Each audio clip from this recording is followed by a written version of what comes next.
Iya, welcome sa bahay natin. Papa. Maraming salamat po. Ay, anak ko.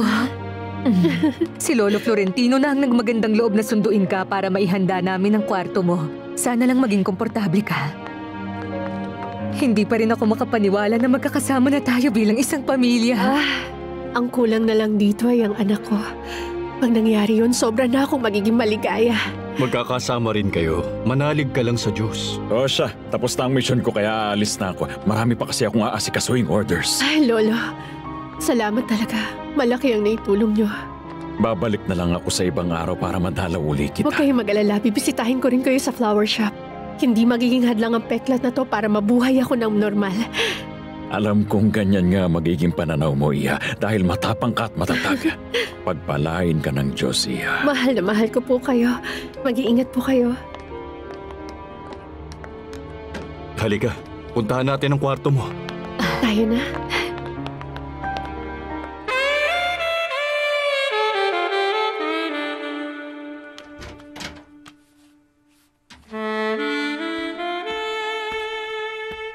Pasensya na, senyora.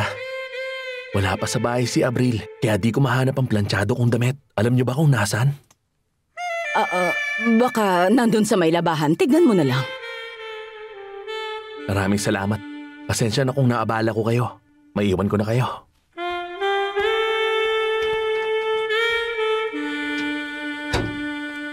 Wala na bang ibang kailangan si Erica? Wala na po, maliban sa kanyang mama at papa. Naniniwala ako na mabubuo rin ang pamilya namin. Ay, loob binawa ito ng Diyos. Pero nandito naman si Fedra at mahal na mahal niya si Erica.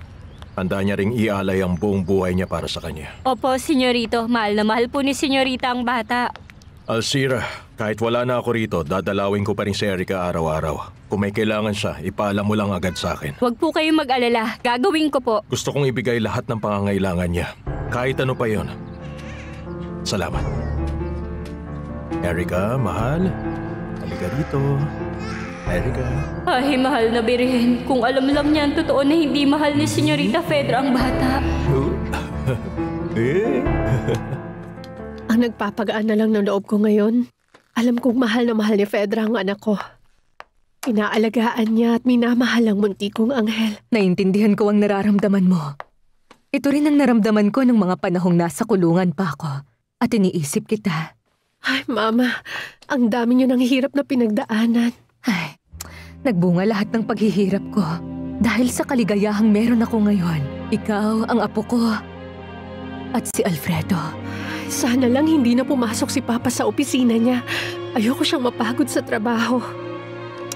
Ang papa mo ang naging sandigan ko nung panahong dumaan ako sa pagsubok. Ngayon, masayang masaya na tayo. At ang dasal ko lang sa Diyos manatili ang ganito habang buhay. Pasok po kayo.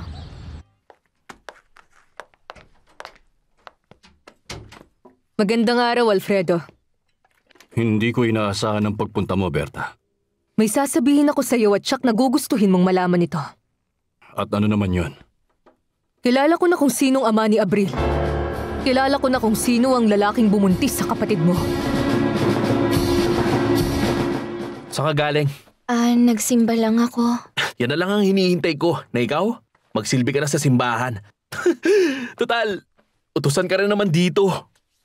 Ikaw, bakit hindi ka umuwi kagabi? Ayoko umuwi kasi wala akong gana. Beto, bakit mo ba ako pinakasalan? Magsisimula ka na naman ba sa mga walang kwenta mong mga tanong? Gusto kong malaman, sabihin mo sa akin kung ano bang totoo. Tama na, wag mo akong busitin. Wala ako sa mood ngayon. Hindi mo ako mahal. Hindi mo talaga ako minahal. Ano sa'yo? Ha? Makinig ka sa akin, Berta. Matagal ko nang tinanong si Valeria kung sino ba talaga ang ama ni Abril. Pero ayaw niyang sabihin sa akin. Kaya iginalang ko na lang ang kanyang desisyon. Sigurado kang ayaw mo nang malaman to? Oo naman. Sigurado na ako. At ayoko ring malaman sa ganitong paraan. Gusto kong si Valeria mismo ang magsabi sa akin. Ayos lang. Kung yan ang gusto mo. Kumusta ka na pala? Mukhang mabuti ng lagay mo. Ganun na nga. Salamat sa pag-aalaga sa akin ni Soledad. Kaya kong tumbasan at higitan ang pag-aalaga at pagmamahal na ibinibigay niya sa'yo. Gusto kong ipaalam na kahit galit ka sa akin, hindi nagbago ang pagmamahal ko para sa'yo. Pakiusap, Berta. Salamat na lang sa... Wala kang dapat ipagpasalamat sa akin. Hindi to pinasasalamatan kundi ibinabahagi. Nauunawaan ko kung anong nararamdaman mo. Pero pasensya ka na, Berta. Kung bibigyan mo lang ako ng pagkakataon para maipakita ko sa'yo kung gaano kita kamahal, Alfredo. Hi, Iha. Ang ganda mo at sinisira mo lang ang mga kamay mo kakahugas. Ay, pakiusap, Mama. Bago naging Paloma, ako muna si Rosalinda.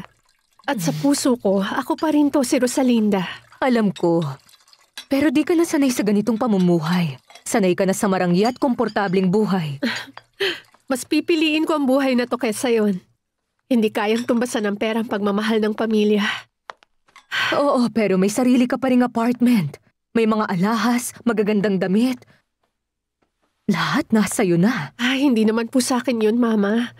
Ang pakiramdam ko, hindi ko pag-aari ang alinman sa mga yon. Lalong-lalo na ngayon na ako na si Rosalinda. Wala nang halaga sa akin yung mga material na bagay. Sigurado ako doon. Tingin mo mamimiss mo ang ganung buhay? Ang karangyaan? Hindi. Hindi ko yun mamimiss. At ano nang mangyayari sa lalaking yun? Kay Alex? Alam ko kung anong gusto kong gawin sa buhay ko. Pero nalilito ko sa tunay kong nararamdaman, Mama. Hindi ko alam ang gagawin. Mama, ano ba ang dapat kong gawin? Sabihin niyo. Isa lang ang masasabi ko sa'yo. Sundin mo ang idinidikta sa'yo ng puso mo. Huwag mo itong dayain. Sundin mo kung ano ang itinitibok nito.